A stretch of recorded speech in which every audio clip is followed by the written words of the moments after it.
Hello and welcome to First Team All Vibes, your favorite sports podcast with all the best vibes. My name is Marissa. I am one of the hosts on this podcast, and I am the vibe connoisseur around here. And I'm Anthony, and I play with balls, or I know ball. Yeah, or we are both. back, guys. Very exciting stuff. We have so much to talk about. We really have not discussed these specific teams since the All-Star break, really. Yeah, we talked about it before the All-Star break. Yes. So now, it's been a while. Yeah, it's been a while. Like, we talked about the All-Star game last time. We talked about the KD files. There was other things to discuss, if you will, okay, guys? But today, we are going to dive into what all these teams are doing. We're going to talk about, there's a lot of developments, some unexpected developments, some expected developments. So we are going to go through all of the top teams in the West and the East, starting with the West. So that being said, obviously OKC and the Spurs pretty much clinched that 1 and 2 spot. I don't really think anyone is challenging that at this point. They pretty much created enough space between themselves and the lower seeds to, have those places secured. Starting with OKC. Now, there's been a lot going on with OKC recently. First of all, I'm going to talk about Jared McCain and how huge he has been for them, which is insane because I don't know if you heard that, Morey, the 76ers GM, what he said? Yeah. Daryl Morey, I think. He's talking shit. Yes, he was like, I am extremely confident that we sold high on him. That's what he said about him when they traded him. Apparently not. Apparently they did not sell high because he is just, fit in perfect with them. The last game, not maybe the last game, they didn't have, Shea, they didn't have a bunch of people. He was their leading scorer. He is exactly what they needed. Another scoring threat. Yeah, they're also, really... And we already receive hate from OKC fans, so I don't give a shit. OKC, so many of their players are, really cheesy and corny and kind of zesty. He fits in perfectly. That's fine. And, again, yeah, he fits in perfectly with just... kind of how corny they are. It makes me sad because I actually like him and I actually think he's so funny. I kind of love that. I didn't mind the corniness for some reason when he was on the 76ers, but now I'm just ooh, this is wearing thin for me. I was actually thinking about it the other day, and this might be a hot take, and it actually pains me to say, but they actually seem really cool off the court, but on the court, I just hate the way they play. They're such a tough watch, and I do not like their style, and like I said, it's not fun to watch. But most of them actually seem like they're cool. You know what I mean? But not all of them, but most of them. And so I actually think it's cute. I'm happy for him. That is a hot take. It's a hot take, but I'm happy for him.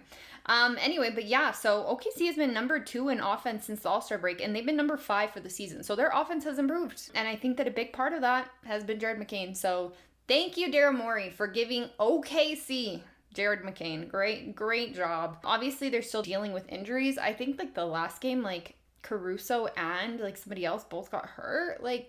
They just cannot stay healthy, which I guess is good for the rest of the team. The rest of the teams really need Dort to get hurt because that dude is on a mission to injure your best player. Funny you should say that because that is what I wanted to talk about next. The whole Dort Nikola Jokic incident. If you guys didn't hear about this, OKC and the Nuggets played the other day, and basically Dort was ejected for purposefully tripping Nikola Jokic. It was so egregious. It was a dead ball. It was a timeout. They're all just walking away. It's not even during the game. And Dort just sees Jokic coming, kind of running up the court, and just sticks out his leg behind him to purposely trip him. And Jokic falls, gets pissed. I have never seen Jokic that mad. I know he's gotten triggered before, but this dude, guys, I have to put his face on, if you're watching on YouTube, yeah, you will I see. love that. I was like, don't fuck with this God. Serbian. The way he threw Jalen's arm off him and just moved that dude, I was like, Jalen, you want no part of that dude. Yeah, no part of that dude. Dort's the one that did it, but then Jalen Williams comes up and starts kind of fighting for him. Good teammate. He did the right thing. Yeah, but then it's Jokic looked crazy. He literally looked like he was about to kill him. He was about to well, because we've seen it so many times. Dort, before trying to trip him, hip checks him low, really, really hard, unnecessary, when Jokic is going around him, goes out of his way to hip check him super hard, but hip checks him low towards the injured knee. We have already seen against the Spurs him basically crash into Wemby's knees. That actually is what hurt Wemby, and he ended up missing 12 games because of that. Well, yes. He also injured Paul George. And then he's constantly just like, nobody ever catches him. He's constantly quickly fake, like he's throwing his arm out and hitting dudes in the nuts. No, like, literally. Everybody's just like, he's Draymond. He's Draymond without the crash outs. Dare I say he's worse than Draymond, because it's like so. Because he gets away with it. Yes, it's so much more like targeted and calculated, and it's like Draymond, I feel like, is more just like almost like irrational about it sometimes. Yeah, he's straight up to where like he's gonna complain, but he does it in a way like, I'm gonna get ejected. I'm not even hiding it. He's not just like, I'm gonna try to literally injure your star player, like straight up. Because I feel like that's what Dort does. Like, I even saw like another podcast, they were talking about it, and this guy was saying that like he's always heard from Lucas people that he hates playing Dort, not because of like his defense, any basketball reason, but because he feels like he's legitimately going to try to hurt him, and he does. I believe it was like, Dort, I want to say, or maybe it was Marcus Smart. Somebody had injured somebody else before. Like, there's been several players that this man has injured. Yeah, and it was ridiculous. And so, thankfully, the refs made the right call, and they gave him a flagrant 2, and he was ejected from the game. And after the game, Mark Dagnall, their coach, defended it and like downplayed it, which was crazy. He was basically like, now every time a player is tripped, we expect it to be a flagrant 2, acting like as if he just accidentally tripped him, like as if this was just like, you know, oops, like this person got tripped, like as if he was not clearly again like trying to sabotage him. It's the bullshit plausible deniability, because they get away with it, because they're successful with it, and also because Dort does the what? I didn't do that on purpose. Yeah. No, what? When he does. Even later in the game, Hartenstein pretending he's going for the ball and just literally hits Jamal Murray in the face. And I'm just like, like right after. Again, it's like nowhere is he even close to swiping at the ball, but it's like, oh, I'm not looking. And hits him in the face. I'm just like, they try to be the good guys, but everybody knows that they're the bad guys. And at least the Pistons, no, they don't want to be liked. Right. They do not give a shit. They will play dirty. They will do really dirty shit. But that's why they signed Isaiah Stewart to begin with. Yeah. Because they don't care about hiding it. That's their style. That's their culture. That's their style. That's what the fans want. And it works, but I can't stand OKC being like, oh, we're buttoned up and we do things by the book, and it's just you're not beating. And then you breathe on Shea and it's a foul. Yeah, and that's a big issue, and it's becoming more of an issue. Stand their ass. Only OKC loves OKC. That's all I'm gonna say. I mean, it is, I guess, worth noting that Dort did acknowledge it. He kind of apologized. He said, that's a physical game and there's limits to it, and I went over the limit. That's what he said. So I guess he at least took some kind of responsibility. It's like, bitch, just guard him. Like Alex Caruso did it last year in the playoffs without hurting Jokic. Like, he just was physical without fouling, or sometimes getting away with fouls, but it wasn't like, oh, I'm trying to intentionally hurt your best player. Like, I'm hip checking him, I'm hand checking him, I'm not doing anything crazy. And I think that has been the discourse, really. And so I will say that in a way, like, I feel like this is almost like a good thing in disguise, because all of the media has been ripping him apart for it. Yeah. Like, everyone has been criticizing that he did that, saying he doesn't need to do that. They criticized Mark Dagnall and his response and the way that he dismissed it. Like, everyone has been very critical of it. And I've seen a lot of discussions about, like, will this now affect how OKC is officiated? Because, you know, again, like, it's just like, okay, yeah, there's one thing to be playing physical, but when it is being, that is how comfortable you've made them. Like, honestly, that's what it is that you have made them so comfortable thinking that they can get away with any level of quote-unquote physicality that they want, essentially fouling constantly, right? Realistically, like, everyone knows that and pretty much have said as much. And so I think that, you know, there is kind of this question of like, okay, is there now going to be a little bit more of an increased like spotlight on that behavior? And are they gonna have to maybe like adjust in certain cases, like depending on the officiating crew? Like, is there going to be any pressure? Because it's just like, dude, you cannot have him targeting the biggest stars in the league. And like, it's not just Lou Dort, you know, like it's all of these players that play like very just unchecked. They're completely unchecked. Like, if you're saying, okay, we're gonna foul on every play and we're never gonna get called for it, you are going completely unchecked. And so, of course, you're going to be pushing the boundaries because no one has told you that there are any real boundaries. And I don't know. I hope that it does. And, you know, that might create a ripple effect. Like, for example, like you're saying, the Pistons, like the same kind of idea of just like, okay, well, they're going to start cracking down on this. That's going to hurt a few teams, you know, that have adopted this style because they've seen that it works. And I don't know. I think that the NBA needs to find like a good balance of like there has to at least be some continuity of like there are certain fouls that you just can never get away with. Like, I just think that it's just too inconsistent and that it's not fair that certain teams can get away with so much more than other teams just because they have like the players to do it, basically. Like, that just doesn't seem like it's also like not just the players to do it, but the idea that I can't stand, and it's something that now their reactions to certain things are different, and that's why I respect what the Pistons do more than what I see from OKC. Also, Cade Cunningham does not have the whistle that SGA has. Yeah. So that's part of it too. Yeah. You can be physical with the Pistons. Mm-hmm. You cannot be physical with OKC. Right.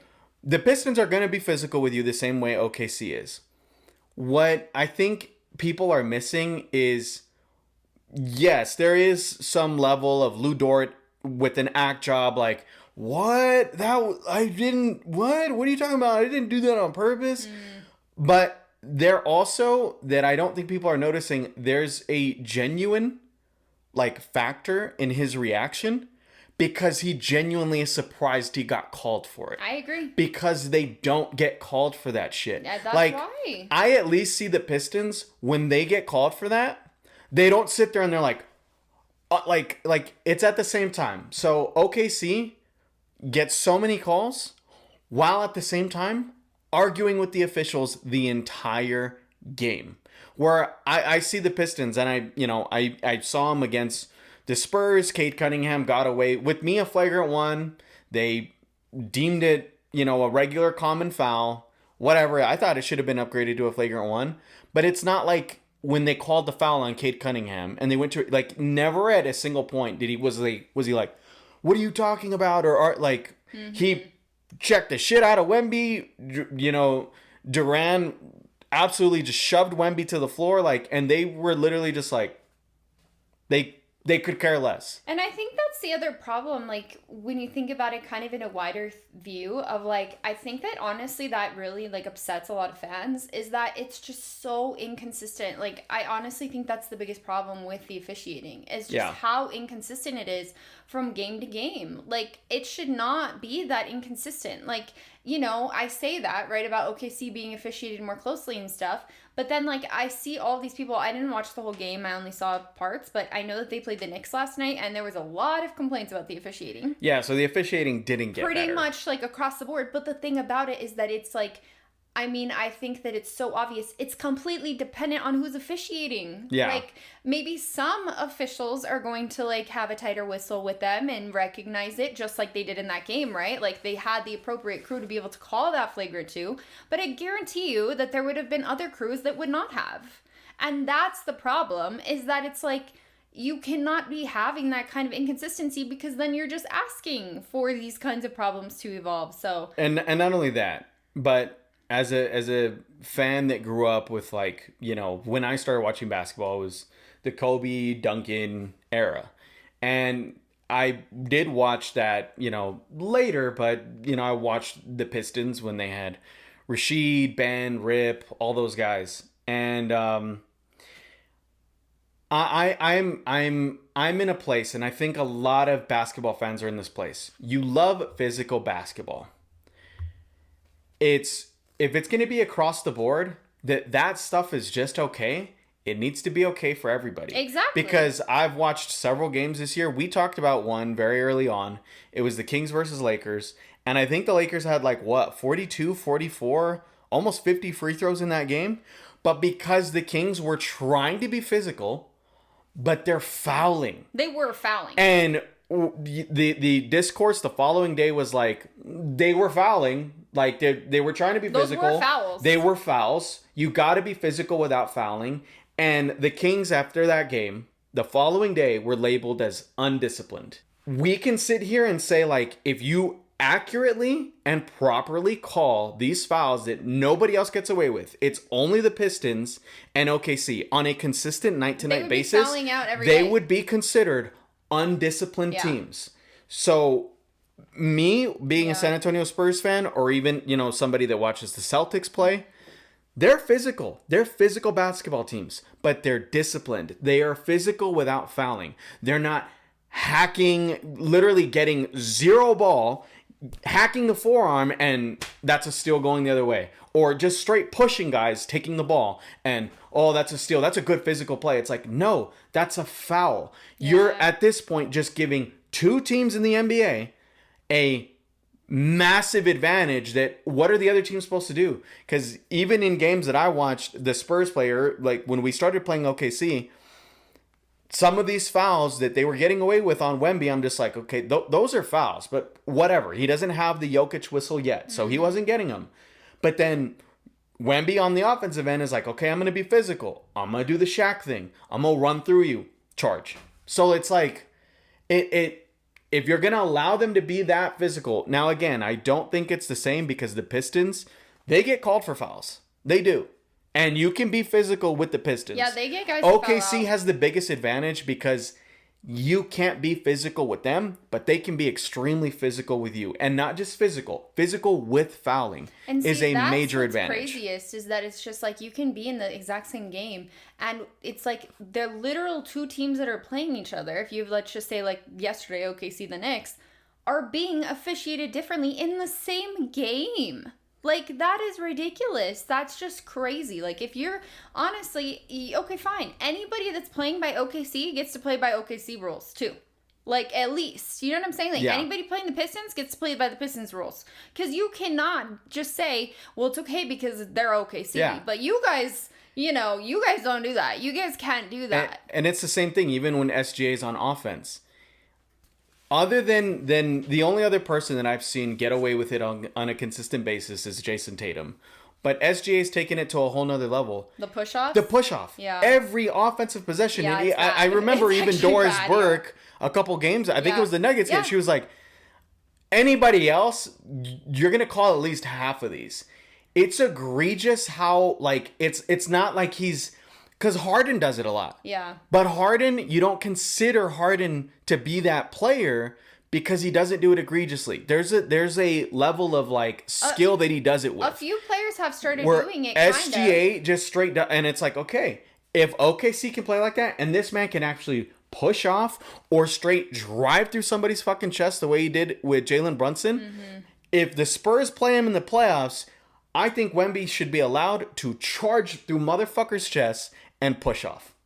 See how you handle a 50 bomb with Wemby playing with that level of advantage offensively. Yeah, and that's how you know it's bad. If the commentators are calling out, if the media is calling it out, especially Doris Burke, who glazes OKC. She glazes them. Yeah, I was surprised that I was me too. I was surprised too. Am I hearing this correctly? Yeah. Because she used to glaze Boston, and now she's gone on to OKC. The OKC train. Yeah, so I don't know. I hope that they fix this because I think that it is becoming a problem. And, can you imagine if they had hurt, Jokic?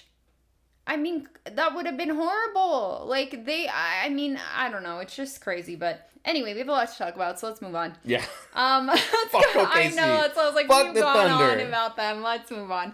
Let's go next to the number 2 seed Spurs. Your Spurs.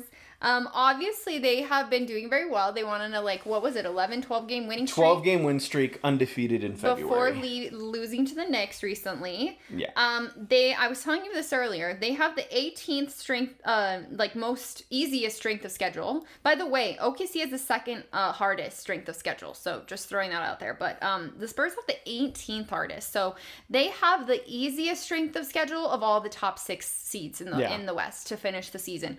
So I don't know. That could potentially obviously serve them. I don't know if they're going to catch up to OKC. I saw that there's 4 games in between you guys now. So that's kind of hard. Yeah, because of our loss to the Knicks. And because the Nuggets couldn't finish, and neither could the Knicks. Unfortunately, I feel bad for the Knicks. Nuggets, they didn't seize the opportunity. You never know, but I mean that's kind of a wide gap in the West. But regardless, please speak a little bit about what you've been seeing from the Spurs lately. I mean, I think what people are struggling the most with is just San Antonio's athleticism. Mm-hmm. We got a lot of guards that are fast. And I do think the Spurs, as far as offensively, we have a good whistle. We don't have a great whistle because, again, Cade should have been a flagrant one, didn't even get upgraded. And then against the Knicks, Jalen Brunson kicks his legs out. Harper doesn't even move, and it was a flagrant one. And then later in the game, I think we got called for another flagrant one, or they took away a flagrant one from the Knicks. I don't know. So San Antonio still has, the small market whistle, but I think at the same time they do well, and they get a lot of free throws, but it's Harper, it's Fox, it's Castle especially. All those guys just put... I mean, it's not just those guys. It's Wemby, it's Keldon Johnson. Mm-hmm. All these guys just put so much pressure in the paint because they're constantly just driving to the hole. Yeah. And San Antonio, if they're hitting threes, they're unbeatable. Yeah. If Wemby has an efficient night offensively and scores over 25, they're unbeatable. Yeah. So the only time I really see San Antonio losing is, which I saw against the Knicks, is if we just can't hit anything. Yeah, you just can't. And if we go cold. I got to give credit to the Knicks. I think that's probably... we were talking about this. There's two teams that I think could be San Antonio's worst matchups. I don't think it's OKC. Not just because of the 4-1, but I just think if anybody can beat them on paper as far as how you size up, it's us. We have every matchup we can match with. I agree with that. Hartenstein, Cornet, Wemby, Chet, SGA, probably Fox, Castle, Jalen Williams. We match up well with them. Yeah. And then we just have a shit ton of guards. They have a shit ton of guards. I think it's Denver and the Knicks, and I think they're built similarly. I think they have good depth. They have good guard depth. They have bigs, and they're a perfect mixture of... They're not too old. They're not too young.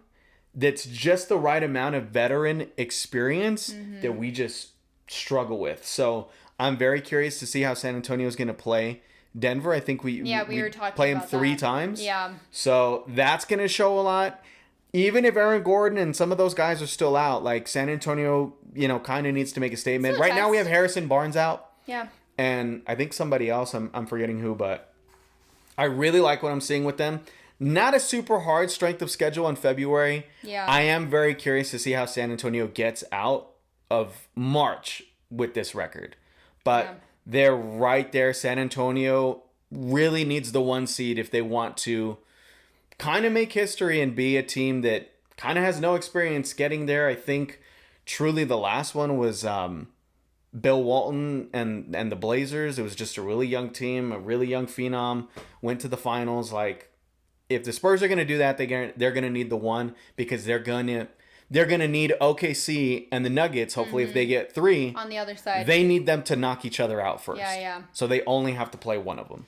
Yeah, it's going to be really interesting to see how the seedings play out and who ends up playing who. We were talking about earlier, who comes out of the play-in. What will that first round matchup look like for you guys?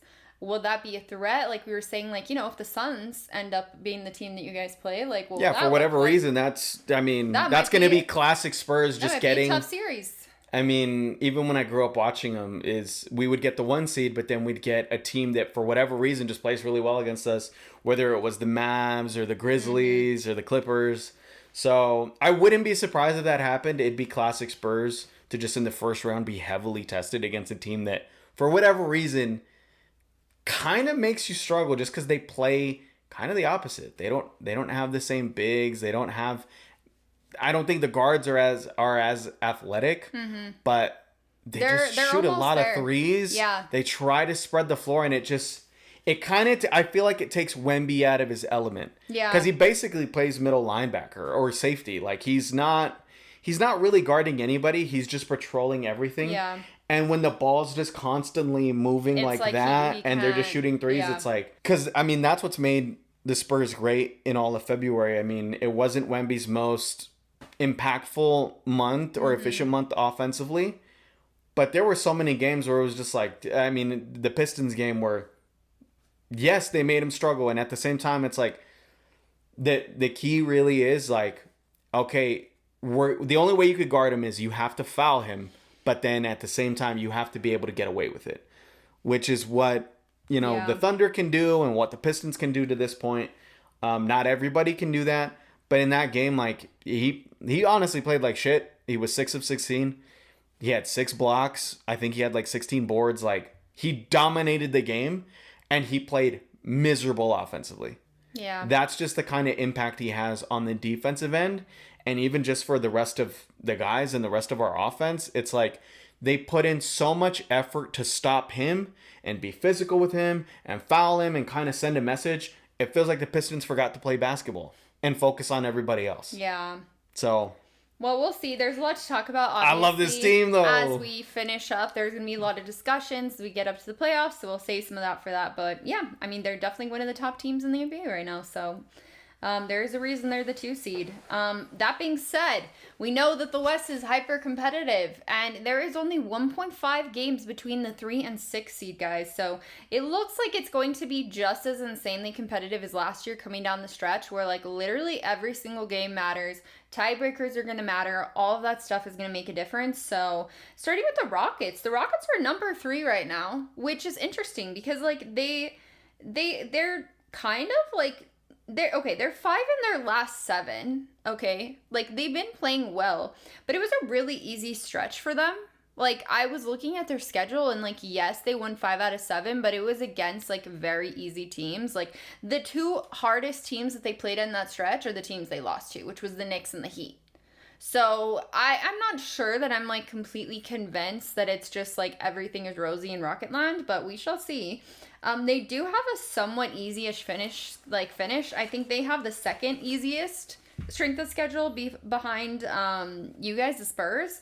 They have the 11th most difficult schedule to finish the season. So, like I know they play the Lakers twice. They have some interesting games. So it's going to be interesting to see what their finish looks like. Like if they can still, finish, like if they can keep that 3 seed, but I said, they've been KD's burners keep on getting leaked. Exactly. Like, I mean, they keep losing to these good teams, and he's like, man, Jabari Smith is a retard. Yeah, exactly. So we'll see if that impacts them going down the stretch. But yeah, they still have. I was looking at their schedule, and they still have one game at least against all the top West teams. So that's gonna make a bit of difference for them when it comes to standing. So gonna be interesting. And I think that for me, like the thing about the Rockets is I just still do not trust their offense. Like I think that's been the biggest thing for them all year. It's not consistent. Like they don't obviously have a point guard that's really good enough to like match what they need. And, they lost Steven Adams, so they don't have that same rebounding power anymore. I was telling you this earlier, but the Nuggets and the Rockets are the bottom of the top West teams in clutch games. So the Rockets are at number 16 in the clutch, and the Nuggets are at number 18. The Nuggets are at the bottom. Yeah. But, so it's like they just don't have, like, they have trouble executing, I think, offensively in those high pressure moments. And so that's what gives me pause about the Rockets, despite them being the 3 seed right now. And obviously, like, I think for the Nuggets to turn that around is obviously easier. Because what I've been noticing is when their usual bread and butter in clutch games and clutch situations is like they do the 2-man with Murray and Jokic. and if it's not available for either of them, you just kind of have like Aaron Gordon out in the corner. Yeah. Shit like that. Aaron Gordon, been hurt all year. Yeah. Jokic and Murray haven't really been playing together. So if this comes together at the right time, I still think the Nuggets can figure it out. The Rockets, I don't know, because I've seen games where like Reed, like Shepherd hit some big shots, and I've seen games where obviously more games where KD obviously finishes carrying, it. But I mean, outside of that, I'm just not seeing enough from Şengün's been from other players late. Yeah, so. Yeah, it's kind of weird. So they're kind of a wild card for me. The Wolves are number 4 right now. They're on a 4-game winning streak. I gotta say, the vibes for them actually seem pretty good. Like, Ant was Ant's getting really, really competitive. yeah, he is. Really competitive. I'm liking what I'm seeing. I feel like that All-Star game with Wemby really lit a fire under his ass. Like, okay. He said the other day in like their post-game like interview, he was like, "This is the most fun I've had in my life." And it was funny. There was this quote that was like making the rounds on the internet because he was like, "I love the city of Minnesota." And I love the city of Minnesota, man. So it's good. Did you see that? People were like, "Okay, it's the city of Minnesota," and like, okay. There it is like, and one thing I did notice where I was like, like, I think that Ant, like, he has such a competitive fire, and obviously he's really talented, so it's like that pays off a lot. But I do think that, like, that sometimes, like, is to his detriment because, like, for example, like, I saw that, like, there was something that was happening, like, during one of their games where, like, Finch was like getting mad at Ant, and he was like, "You need to pass out of the double team. Like, you cannot just be like." No, I loved it though, because like, as soon as he hit it, he talked shit to Chris. But he even talked about his relationship with Finch after that, and he's like, "No, like that's kind of what it is. Like we're opposites, but we're both very competitive. Yeah, and they vibe so well together, but." It's kind of like they motivate each other. They light a fire under each other's asses, and I don't think that it's like a sign of like, oh, trouble with them, but like I just think that it's like a note of like, because I'm trying to remember who it was, but I saw another interview where one of the other players like on their team was like, we need to pass more, and I was like, I think that that's like, you need to trust your teammates. Like, if you're getting doubled, like, you probably should pass. Like, I know that he wants to prove that like, I'm still gonna hit the 3, and he did hit the 3 when he did that, but like, you're not always gonna hit that 3. Sometimes there's a better shot. And if Finch is picking up on like what motivates Ant, I would probably tell Ant, like, you can't pass. You're not a good passer. You can't hit the game winner. You gotta find different ways to like just kind of piss him off. It's more so when you doubt him that like that's when that fire comes out. So if I were Finch, be like, people like you're not even close to as good of a passer as like Luka. Right. Or just other players that are like, and I'll be like, oh damn, okay, really? All right, I'll show you.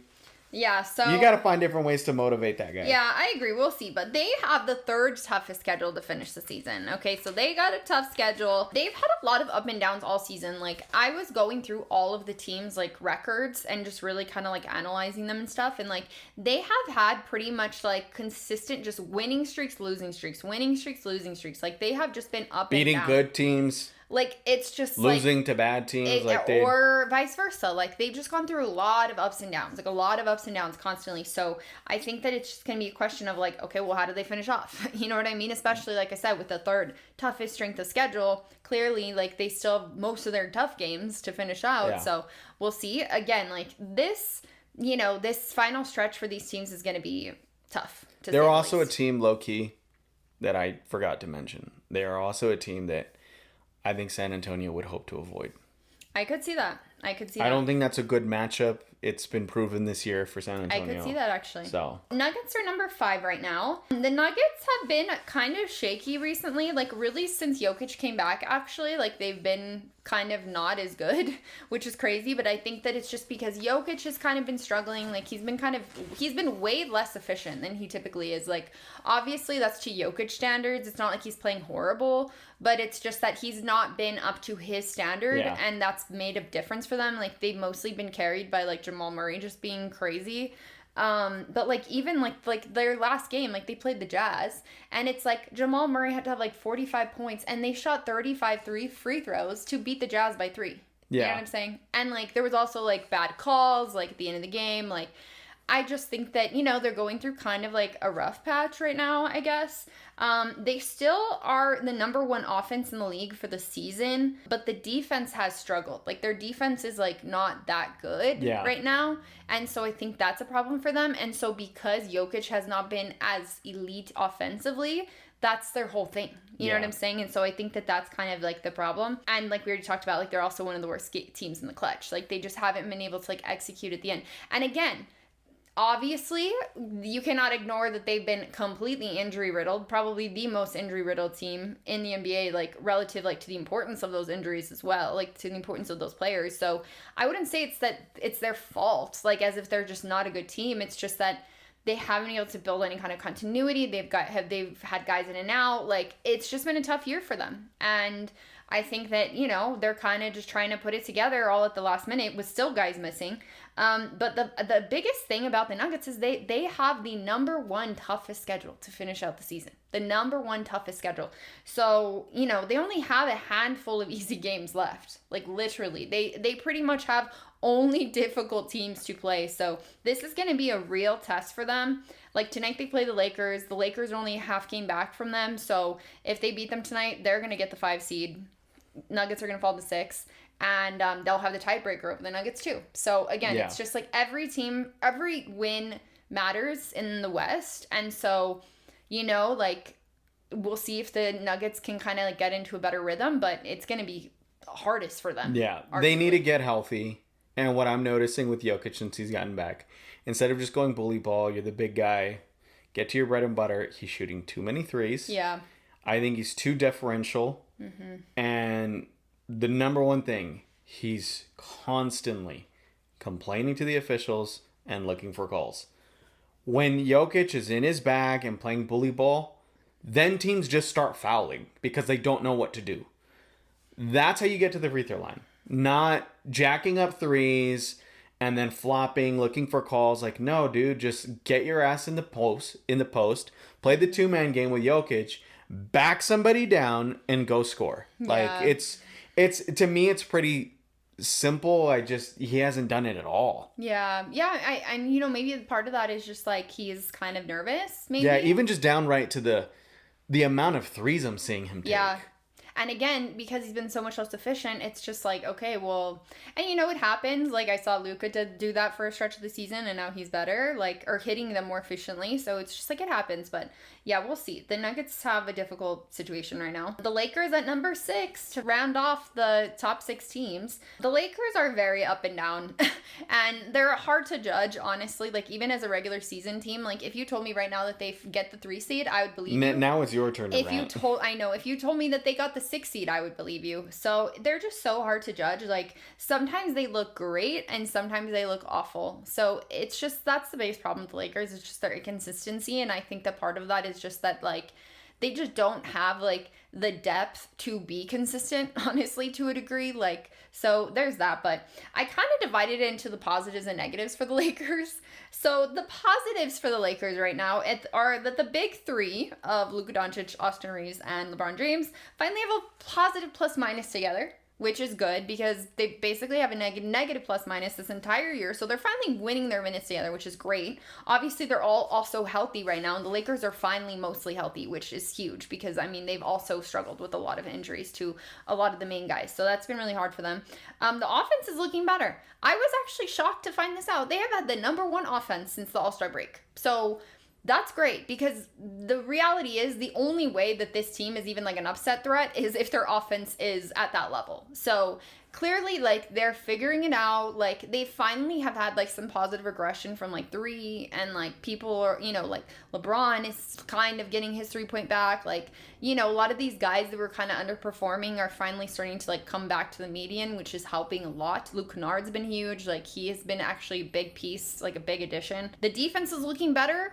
They are the 15th defense since the All-Star break. So it's like, honestly, that is exactly what the Lakers need. Be a middle-of-the-pack defense, at least. A decent defense, because it's been looking better. Like, the other day against the Pelicans, they literally had like 5 steals in a row against the Pelicans and to win the game. I was really impressed. Like, they have one of the best the clutch team, like, defense. They have it. Like, they can lock in when they need to. It's just that they don't have the physical capability to do it for 48 minutes. And so if they can at least be middle of the pack, like, that is their only path forward. Still the best clutch record in the league. So obviously I think that that's been one of the only reasons they have the record they have. Like, if there's one thing they can do is if they feel like they can win the game, they are going to lock the hell in, and they are probably going to win the game most of these times. So it's like, most of the times the Lakers lose, it's by double digits. Like, it's not a close game. You know what I mean? Which obviously is a problem. But at the same time, like, if they can get it to be a close game, they're most likely going to win that game, which is,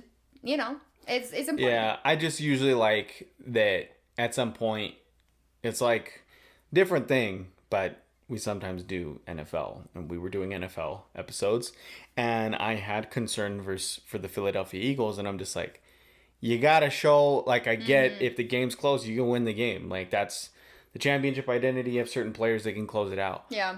But to be a contender and to compete, like, you also have to prove that, like, you can have 10 to 20 of those wins on your resume where you just bludgeon teams where your guys aren't even going in the fourth.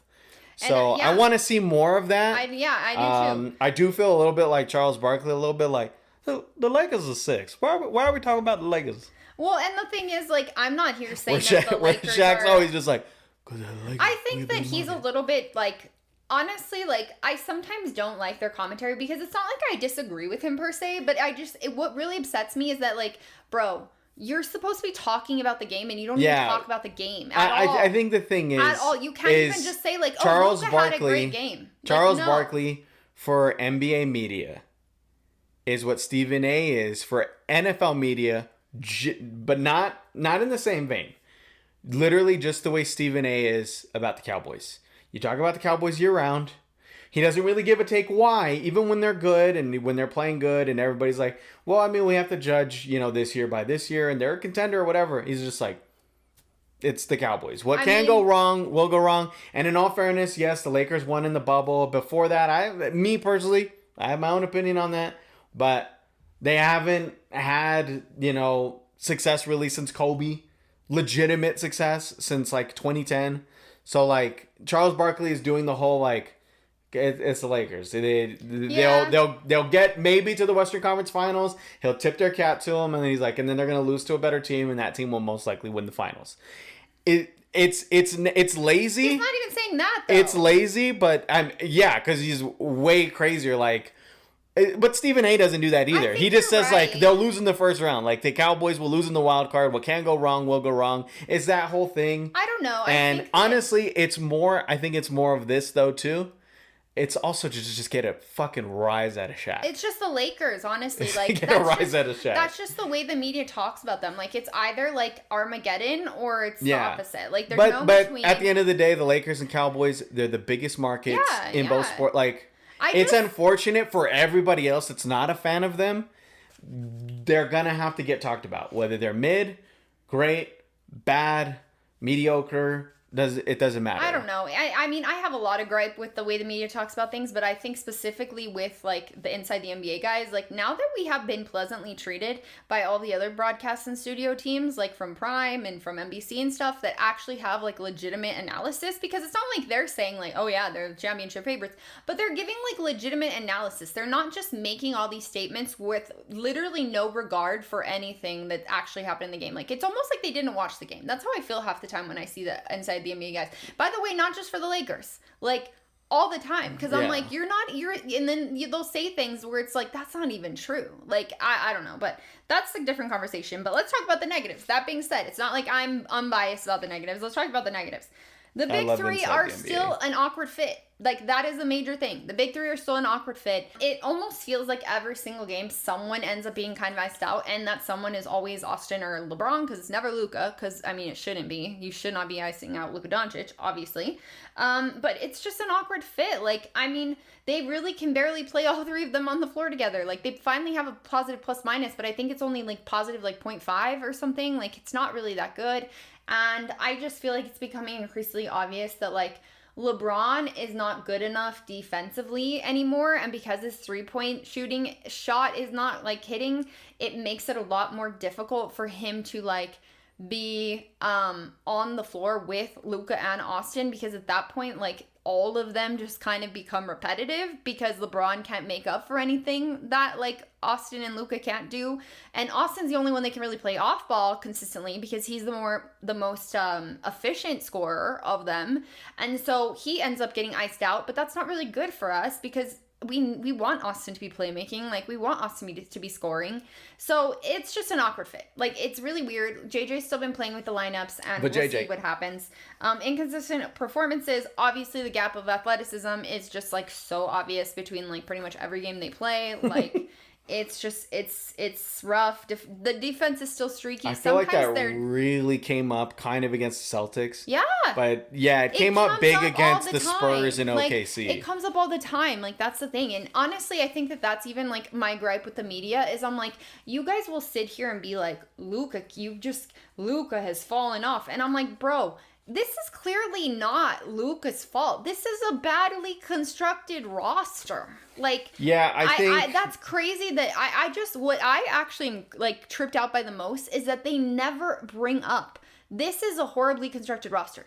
They do not have the same kinds of caliber of players or the same like fit of players that all of the other top teams have. Like, they are hyper reliant on their best players, and frankly, they're the only reason that they are a top 6 team. Without them, they would be a lottery team. Like, that is the quality of the players on this team. I love them, but it's the truth. Like, they do not fit together. They're not consistent enough on either side of the ball to like really be what they need to be in order for this team to be successful. And so it's just like, that's my biggest gripe with the Lakers, honestly, is just that it's just a poorly constructed roster. And I just think that it's like there's only so much that anybody can do with that. Yeah. You know what I mean? The Lakers are an unfortunate side effect and are the last version of the built super teams. Yeah. We've seen for the past 7-6 years, they don't work anymore.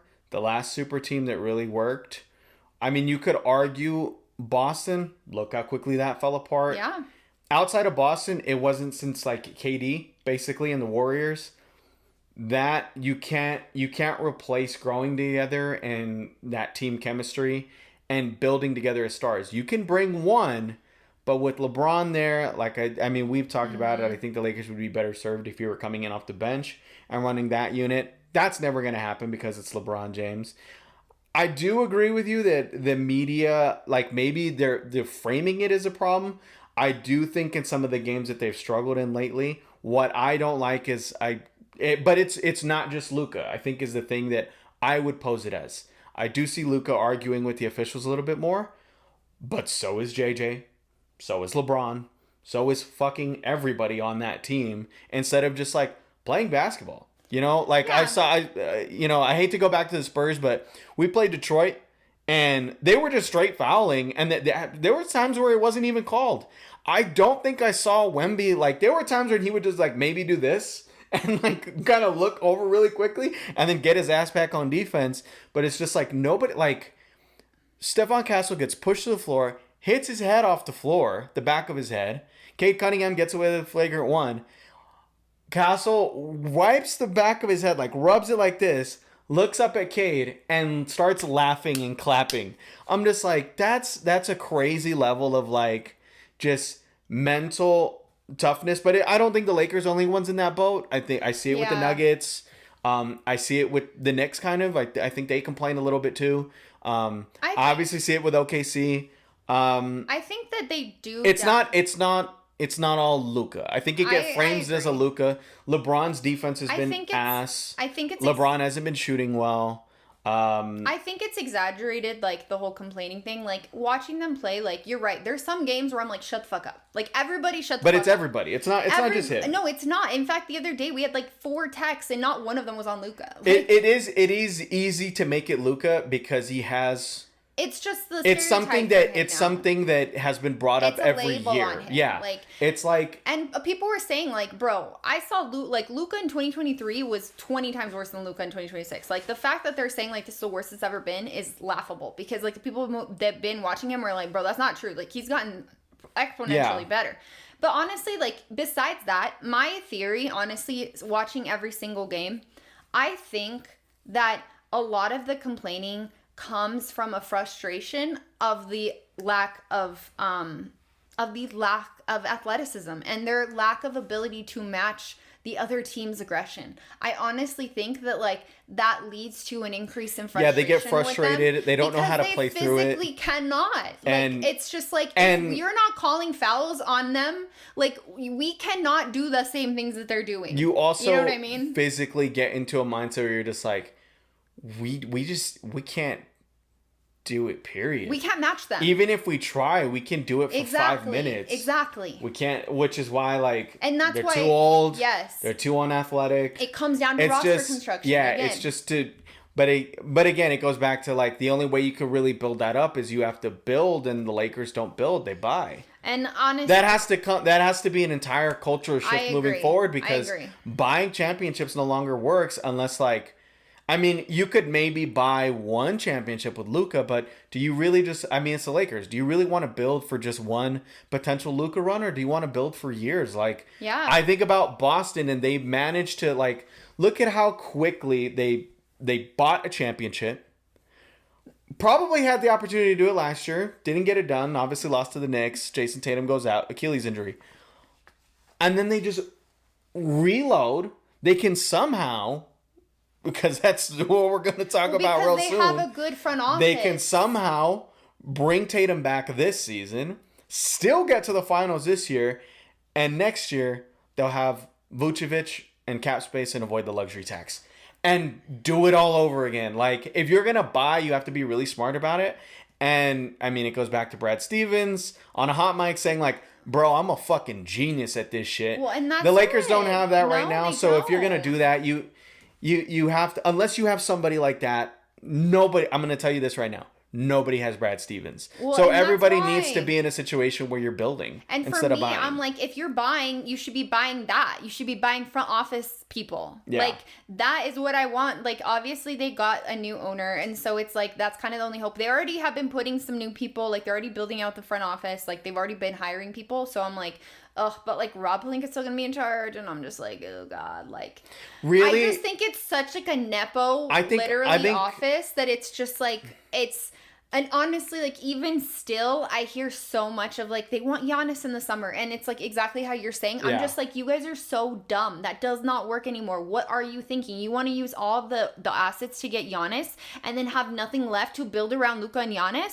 We're going to be in the exact same situation we are now, where it's all top heavy and no depth, and you're not going to be able to compete. Like, honestly, I mean, obviously a lot of other teams like the Spurs, OKC, like the Pistons, they rebuilt through the lottery. Like, they rebuilt through years of tanking. Like, that is the reality. Like, you guys got multiple lottery picks in a row. That's why you have so much amazing young talent. The Lakers never have done that. They won't do it. So then you have to be better about the moves that you're making. Yeah. Like, you have to have, like, the best of the best. Like, go You also offer a have blank to- check to freaking all of these other execs and try to get some help. Now, you Like, also have to be able to build up players. Like, there's guys on the Spurs roster like Keldon Johnson or Devin Vassell Yeah, like, that are key develop contributors. players. You got to be able to develop. Yes, you also need to pick the right players. When the Spurs drafted Stephon Castle, yeah.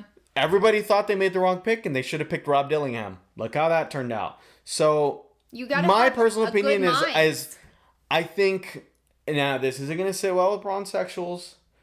I think Rob Pelinka's done as good of a job that he can do while still trying to cater to Clutch Sports and LeBron Yeah. James's camp, because again, the GM and that side, they have a lot to do with decision makers. I think once that's gone, like, I think the Lakers were in a really bad spot, like, I think 3 or 4 years ago. Yeah, before LeBron. Then Rob Pelinka makes moves at the deadline, and Darvin Ham and the Lakers make it to the Western Yeah. Conference Finals. Yeah. Like, Rob Pelinka, under the constraints of that much pressure over this kind of, in my opinion, a dark cloud over the organization, in LeBron and clutch that doesn't allow you to build, that forces you to buy. And if it's not working, I'm not patient. I'm not waiting for it. Buy again, sell, buy again, buy again. That's been LeBron's thing And I think since he returned to Cleveland. Luka is much more like... He's more patient. Like cook. Just He's let him more cook. patient. Like, I'm going to stand back. You know what works well with me. If you can get that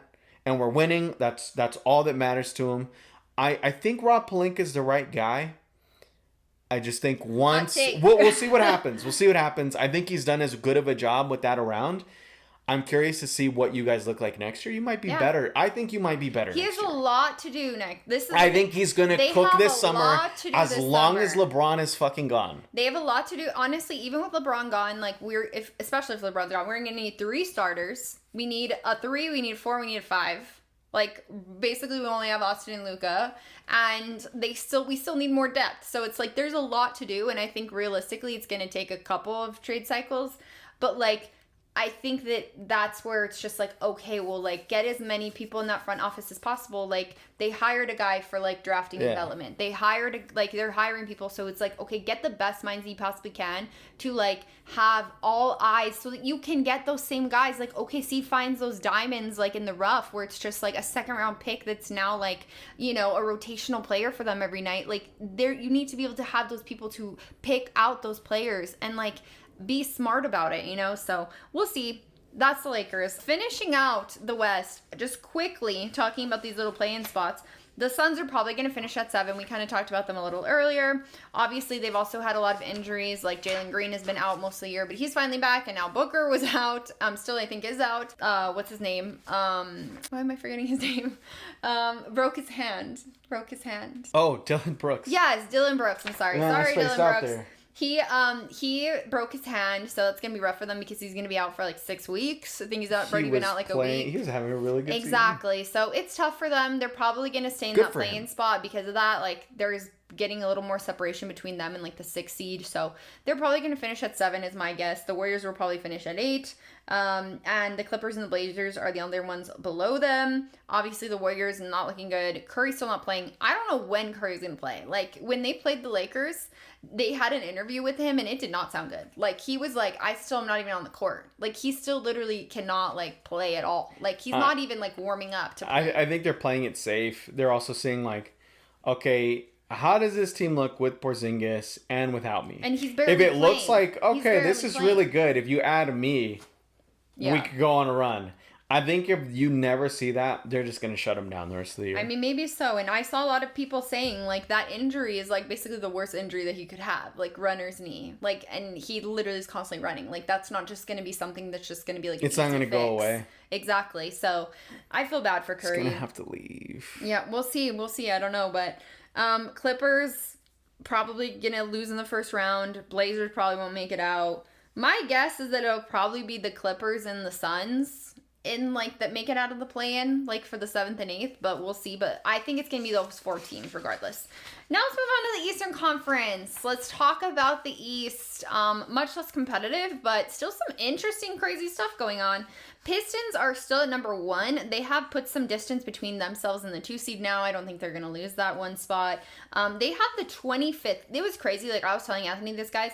It is wild, the difference between, like, the West and the East, because all of the West teams have, like, such a difficult strength of schedule to finish. Because they have to play each other. Yes, because they have to play the other West teams, and the East teams have, like, the easiest schedules. The number 1 team in the freaking East, 25th strength of schedule. It's what makes OKC and San Antonio's records comparative to, no offense, Boston and Detroit's records so much more impressive. I mean, to any East team, realistically, like any West team, like you could argue that any of the top 6 West teams would be like 1 or 2 in the East, like potentially, but that's a different conversation. So I think that they're gonna coast. I think that they're gonna finish out the year strong. Like they're gonna keep that 1 seed. And I think that they're gonna get out of the first round, even though I think that there's some argument to be made, like what if they play Hornets in the first round? Like I don't know. But everybody's gonna want to avoid the fucking Hornets right now. Yeah, exactly. But I don't know. I don't know why I'm still kind of skeptical on them like making a deep playoff run. But I will say, and I did recognize that they have the 2nd best clutch record. Yeah, they close out games. Their defense, and that's if they can't fucking shoot. Yeah. Like, I mean, like we already talked about, like, they're very physical. Their defense is a huge thing for them. And we already kind of talked about also, like, if the officiating gets tighter, is that going to affect the Pistons? What might help them is, like, they allow a little bit more physical play. So, nothing's going to change. They're just going to be able to get away with more. Mm-hmm. You're still going to be able to be physical with them, but how many East teams are going to be willing to be as physical as them? And will they be able to be is the thing. consistent offensively? Because like, I think that's a big thing for them, I think they're more physical than the Thunder. It's just, obviously with Shea's whistle, you can't be as physical with them. Yeah, they're not held to the same standard. The Detroit's interesting because I think there's a lot of West teams that are willing to meet the Thunder physically.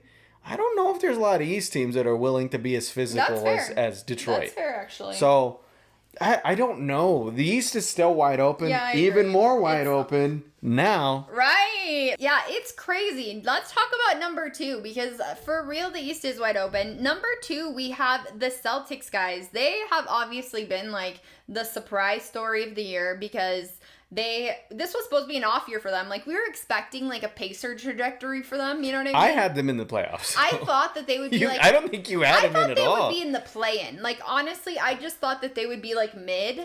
I didn't think they would be awful, but I thought they would be mid. I think I had them as a 6 seed. I didn't think they would be this good. That's for freaking sure. Like, I did not think they were going to be this good. Joe Mazzulla. And yes, Joe Mazzulla is cooking in his psycho. Jaylen Brown. He is in his psycho bag, like, for Derek sure. White.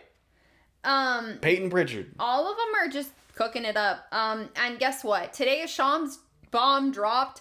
And Jason Tatum is coming back, folks. It's official. He's coming back. He is questionable for their game against Dallas tomorrow. Probably we will already know if he played once this goes up. But could very well already be back by the time this freaking goes up, which that is just insane. Proves that, one, I think the biggest thing that Joe Mazzulla is kind of a psychopath.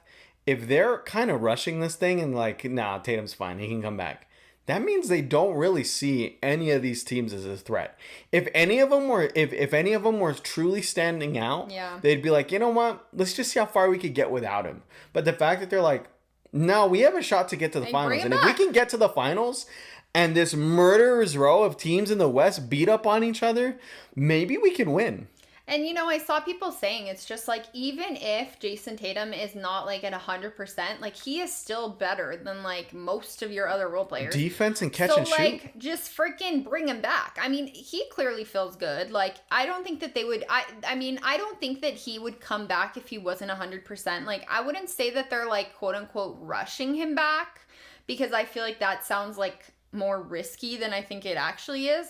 But I do think that it's like, his return has been prioritized because of the fact that they're playing so well. Like, if they were in the Pacers situation, I don't think he'd be playing this year. You know what I mean? Like, the same as, like, Halliburton. Like, not only that, but he basically has 2 months, almost 2 months on Halliburton. Yeah. Because of when he was able to start rehabbing. Exactly. So, that's the other thing. And, like, I mean, I'm not really surprised. I'm impressed how quickly he's come back. 2026, like, modern medicine, the best of the best. Like, he literally has access to everything that medicine can offer. Like, he's a star. And I'm not shocked. Honestly, I'm not shocked. I am very curious, though, to see how he looks. And not even just how he looks, but how he fits in with the team. Like, I'm wondering if there's going to be a little bit of an awkward period, like a little bit of growing pains. Like, I know that he's played, obviously, with a lot of these guys, but like, he hasn't played with a lot of them either. Like, this is kind of a new team to a degree. Like, he has his familiar faces, but like, not all of them have played with them like him. And so I do think that there might be kind of like a little bit of an awkward fit. They have the number 7 strength of schedule to finish off, so they don't have an easy one as a lot of these other East teams. So they actually have like a slightly difficult schedule. But yeah, we'll see. I mean, they've been really good. Like, on the season, they've had the number 5 offense and number 4 defense. Or sorry, since the All-Star break, they've had the number 5 offense and the number 4 defense. On the season, they have the number 2 offense and the top defense. So they've been like really good. So they've kind of actually like skidded a little bit. I feel like there's some games where they just lost really close. And honestly, weren't they like 2-8 to start the year? Yeah, they didn't start off that strong. Since that shitty start, once they got those like 2 straight wins, those back-to-back wins, they've kind of just been the best team in the NBA. Yeah, and like I said, like, you know, they're not perfect. Like, they just got blown out by the Hornets, their last game. They've the Hornets. Gotta give them some the respect, best team man. in the NBA, apparently. The funnest team to watch right now. Literally, they the are Hornets. Fun. They actually are really fun. But they have a brutal little. Diddly-dee. The Bobcats. They have a brutal little mini stretch coming up like next week. They play Cleveland, the Spurs, and OKC like all in a row. So they are going to be tested, that's for sure, which is very interesting because it's like, okay, like throwing Tatum like straight into the fire, like fully. So that will be interesting. But let's get to the Knicks. The Knicks have been looking way better. Like, they've been playing really well. They've been looking good. They're picking up momentum at the right time, to be honest. They're on a 3-game winning streak, but their next 3 games, similar to the Celtics, are against OKC, Denver, and then the Lakers. So they're about to face some difficult teams. Those could go their way, right? So I think that that's going to be kind of like a measuring stick vibe for the Knicks to see, like, okay, like, can you guys hang? You know, like, I think they'll go 1-2. Yeah, I mean, I could see it, you know, so we'll see. But, yeah, so they have some difficult, like, games coming up. But again, it's the East, so they have the 26th strength of schedule to finish off. So, they also just blew out San Antonio. Yeah, I mean, they've been playing well. So. They've been playing really well. And so it's just like, okay, I mean, can they pass the Celtics for number 2? Because they're only 1.5 games back from Boston. So it's like, if Boston really does like kind of struggle because they have a way more difficult schedule and they're like reintegrating Tatum, like, I wouldn't be surprised if they're kind of just like, honestly, it's okay as long as we finish like top 4, because we would rather like get continuity to like make a deep run. You know what I'm saying? Like, obviously, I'm sure they want the highest seed they can get, but I could see the Celtics passing them potentially if they like hang on to their momentum because they have such an easier schedule. You know what I mean? Yeah. All things considered. So we'll see. The Knicks, like, it's interesting because this kind of surprised me. Like, they have the number 3 offense on the season, but they have been bottom 5 since the All-Star break, which is kind of crazy. So I don't know what's going on with them, but apparently, but it's just their defense has been carrying them. Like, they are number 4 defense on the season and number 5 since All-Star break. So it's like they their played really physical against San Antonio, like really physical. Like, they lost to OKC obviously the other day, and like, you know, they didn't play great. Like, Jalen Brunson only had like 22 points. They also had to play the officials the whole game. Yeah, exactly. So we'll see, but I could see the Knicks getting number 2. We'll see. The top 3 is going to be a really interesting race. And I mean, if I'm being completely honest, that's the only teams I really take seriously coming out of the East. But you never know, right? Like, hey, we had the Pacers last year. Who knows? I think it would be the Hornets. I mean, I think that they would be the team in that position, but we'll see. If you have a Pacers team, it's going to be the Hornets. Yeah. Well, at number 4, we have the Cavs. They have resurged. They weren't looking that good, but now they're a top 4 team again. James Harden has seemingly worked. He fits in well with them, and they kind of went on a winning streak when they first got him. We've already talked about like the problem of like the playoffs and all that, so questionable what's going to happen. But again, like, they're also only 1.5 games back from the Knicks, which again, like, just makes me laugh because it's like in the West, there's like 1.5 games between like 4 different seeds. And like in the East, that's like the gap between each seed, which is just crazy too.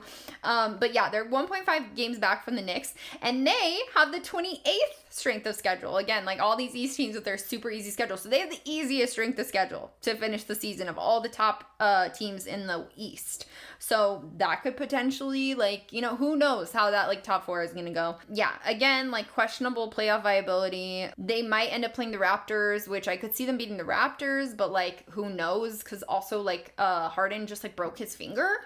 And is apparently going to play through it, so that's interesting. And yeah, I think that the question on everyone's mind is, will the Cavs get LeBron next year? And will that make a difference for them? We'll see, but that's something to talk about later. The Raptors, they are still number 5. They've pretty much just been at number 5. Like, that's kind of just been where they're at. They've been very up and down. Like, I've noticed that, like, they haven't really beaten any of the good teams in the East or the West, other than the one time they beat OKC in January. Yeah. That was, like, their best win of the season, but, like, other than that, they've kind of been up and down in, like, kind of, I guess, like, Lakers score, where it's just, like, they're beating all the bad teams. They're beating all the bad teams, but they can't beat the top teams. They can't beat. Yeah, exactly. I think they're going to slide. I think they're going to stay where they are. I mean, that's my theory. They could slide to 6, maybe, but... My theory is they slide to the play-in. Really? Okay, hot take. We'll see. They have the 20th strength of schedule. So it's like they still have a pretty easy one as well. Maybe not as easy as some of these other teams, but they still have a pretty good one. They're pretty much mid. I think they're going to be a first round exit, but that's my the theory is Raptors. that my thing is I think the 76ers and the Raptors both slide to the play-in. Well, we'll see. And I think the Hornets and the Hawks yeah, and both go up. Obviously the 76ers are the 6th seed right now, and you know what, they could really use Jared McCain because their offense has been very bad.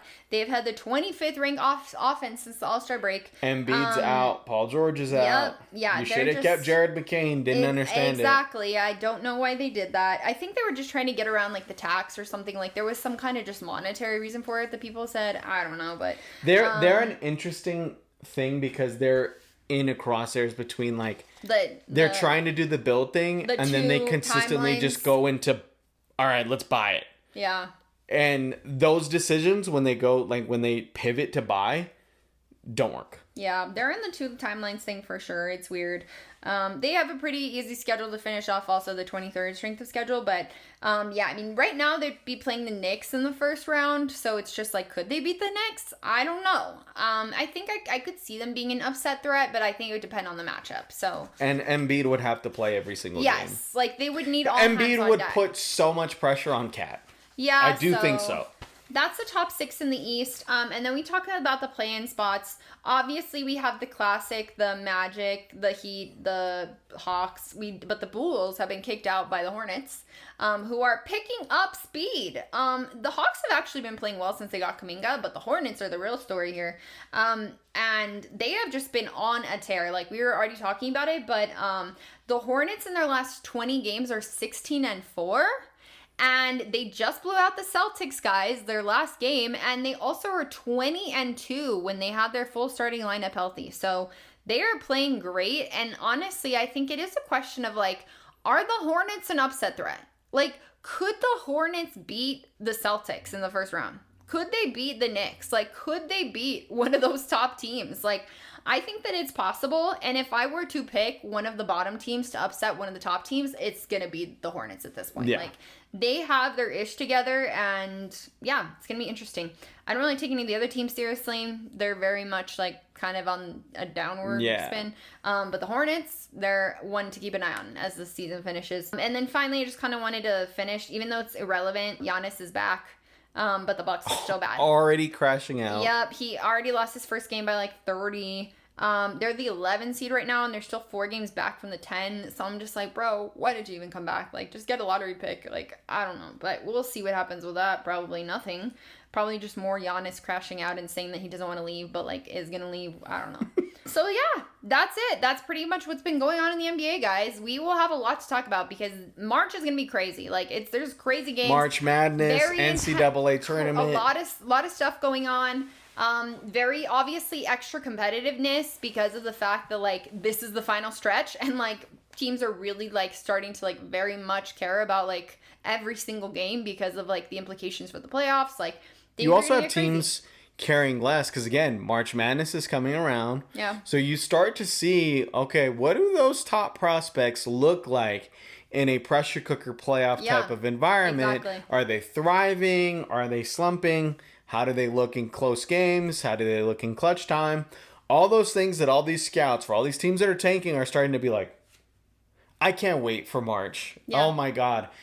NBA starts nearing a close. March Madness is the best tournament in all of sports. In all of sports. I'm going to make you fill out a bracket. Okay, we can unveil our brackets, but that's the point. You don't need to. Yeah. It's 68 teams that make the tournament. Yeah. And you pick winners and losers because there's always upsets. It's one game. Yeah. That makes sense. It's one game. It's the best tournament. Yeah, there's gonna be a lot to discuss, guys. So make sure I'm gonna be watching like so many of those fucking games at work. Make sure you like and subscribe because we're gonna have a lot to talk about. We're gonna have a lot to go through. We're gonna have a lot to discuss, and it's gonna be really interesting and good. So make sure you subscribe, guys. If you're not watching us on YouTube, you can be at First Team All Vibes. We also have our audio only on Spotify and Apple Podcasts as well. First Team All Vibes, and also First Team All Vibes on Instagram and TikTok. Now, before we go, I actually have an MVP this week. We have not done this in a while, guys. We kind of been skipping it, but I'm bringing it back. And MVP is our most valuable vibes of the week. So it is our version of MVP, but instead of just the best player, it is who carried the vibes. It doesn't even have to be a player. Who brought the vibes this week, okay? So my pick for MVP, my pick is the refs that ejected Lu Dort. Most valuable vibes, ejecting Lu Dort, holding him accountable, actually setting a legitimate precedent to hold these people accountable for their literal abuse on the court. So they get my MVP this week. Whoever that officiating crew is, I'll find them. And congratulations on your MVP this week. Who's your MVP? I got my boy. He was finally freed, no longer held down by the chains of the white man who kept him there. Jonathan Kuminga is alive and well and thriving with the Hawks. Yeah. Steve Kerr, you bitch, you couldn't find a spot for this man? Yeah, Whoa, he is loving and he is smiling from ear to ear with the Hawks. Yeah. I think in his first 3 games that he played with them, they were 3-0, playing really good basketball. And like I said, the trades that they made, they got a shooter, and Buddy Hield, and they are stacked with, again, what we've been talking about. It seems like right now in the NBA, those top teams, those young teams, what's ruling the day is length and athleticism. Yep. And the Hawks are setting themselves up for a very, very bright future. I agree. I'm happy for Kuminga. And you could make the argument, the 2 scariest teams that people, you want to see next year and you want to see the year after that are the Hawks and the Hornets. Well, congratulations, Jonathan Kuminga. That's it for today, guys. Thank you so much for watching. We really appreciate it. Make sure you do all the fun stuff for the algorithm so that you can support us. We really appreciate it. And we will see you on the next one.